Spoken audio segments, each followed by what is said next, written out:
Hello అండి, నేను మళ్ళీ వచ్చేసా. ముక్కోటి ఏకాదశి రోజు మేము ఏం చేసాం, ఎక్కడికి వెళ్ళామో చూపిస్తాను పదండి. ఫస్ట్ మార్నింగే మన వెంకటరాముడు వచ్చేసారు. మరి వైకుంఠ ఏకాదశి అంటే వెంకటరాముడు దర్శనం అవ్వాలి కదా. ఇంకా అలా కొంచెం సేపు వాళ్ళు ట్రైనింగ్ చేపించి మొత్తం చూపించేశారు.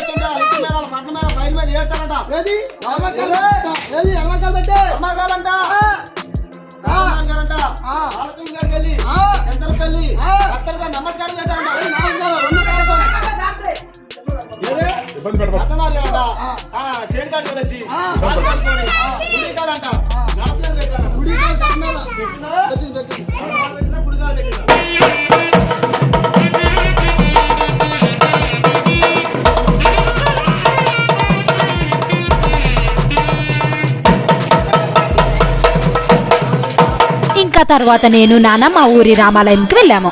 ముక్కోటి ఏకాదశి లేదా వైకుంఠ ఏకాదశి అని కూడా అంటారు. మనకి వైకుంఠ ఏకాదశి రోజు ఉత్తర ద్వార దర్శనం జరుగుతుంది. అంటే మనం స్వామివారిని ఉత్తర ద్వారం వైపు నుంచి దర్శనం చేసుకుంటాము. మనం ఒక్క ముక్కోటి ఏకాదశి చేయగలిగితే 3 కోట్ల ఏకాదశిల ఫలితం వస్తుందంట. ముక్కోటి ఏకాదశి రోజు మనం ఒక్కసారి ఆ స్వామివారి మంత్రం చెప్పుకుంటే 3 కోట్ల సార్లు స్వామిని స్మరించినట్లే అంట. అందుకని నేను కూడా కొంచెం సేపు జాయిన్ అయిపోయాను అందరితో.